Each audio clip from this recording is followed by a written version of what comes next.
We're not quite artists. Close, but not quite. You know, some of us have artistic skills. But, we're not quite programmers either, although we do write code, right? Once again, not so much this guy.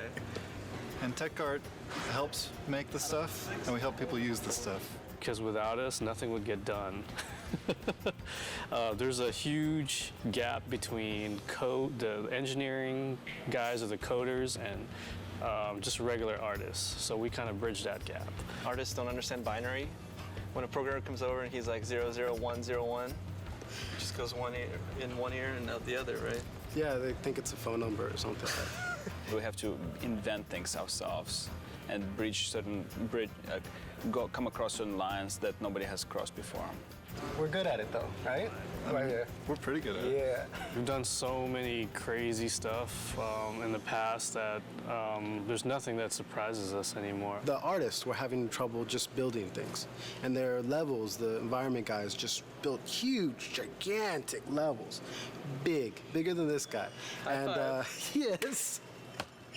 And the levels themselves, they just get really big, and they only need working on a small section of it, just a little portion. And I wrote a tool that lets them pick which parts they want to use and export just that as a level. And to get that, they just came to me with a problem.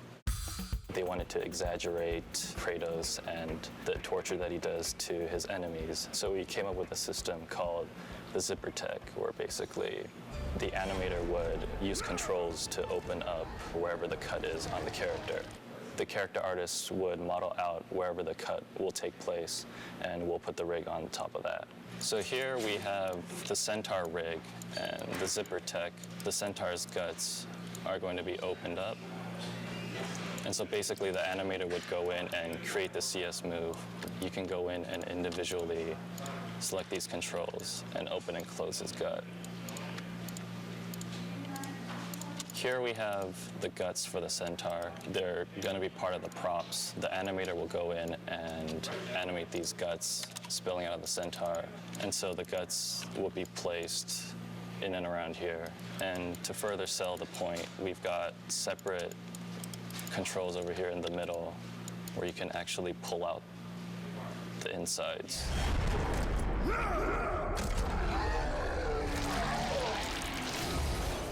From God of War 2 to God of War 3, we've used dynamic simulation more and more to do more secondary animations on the characters, whereas before on the previous games, the hair would be stiff or the cloth would be stiff. They would be kind of modeled into the creatures. Now we're actually adding motion to those pieces, so you will see hair kind of moving, you'll see cloth kind of moving. Towards the end of the previous game, I, in collaboration with Jason Minters, had created this dynamic system that uses the Maya hair system to drive a series of joints.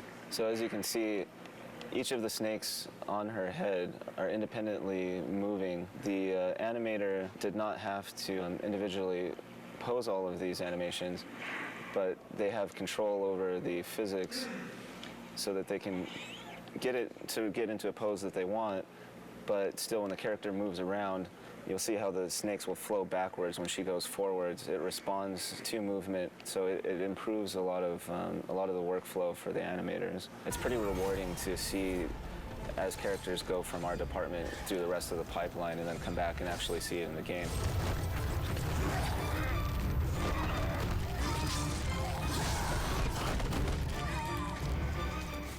So what I received here is a model of Kratos. What I'm doing is adding the wrinkle in his facial expressions. It's being driven by the actual joints in his skeleton.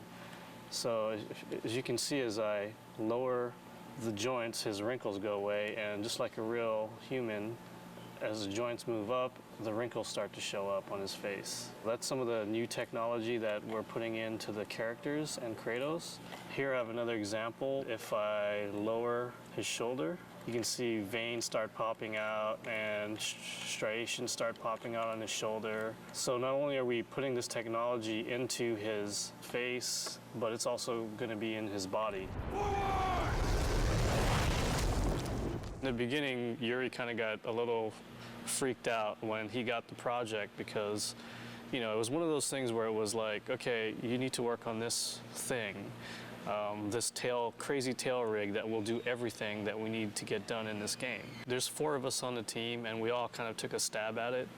And, you know, it was kind of an iterative thing, but Yuri definitely solved the problem. What we see here is the battle between Kratos and Medusa, and Medusa's trying to constrict Kratos. The idea the rig can do dependent and independent motions. It can rotate one section at a time. I can move one control at a time. So now, for example, here, I'm affecting this part of the rig, and I'm also affecting controls that are right next to it. Things are stretching, and things stay in place or not. I think the key to it is that it's, for an animator, it's very easy to use. We can use it on many types of different creatures, tails, ropes, hair. In the God of War 2, there was a creature Krak, and that thing had huge tentacles. And Matty, he was lead animator and game lead animator back then. He animated it, and he complained a lot. And after he saw this rig, and after he saw what guys were doing with Medusa, every time I walk by him, he just thanks me for making this thing.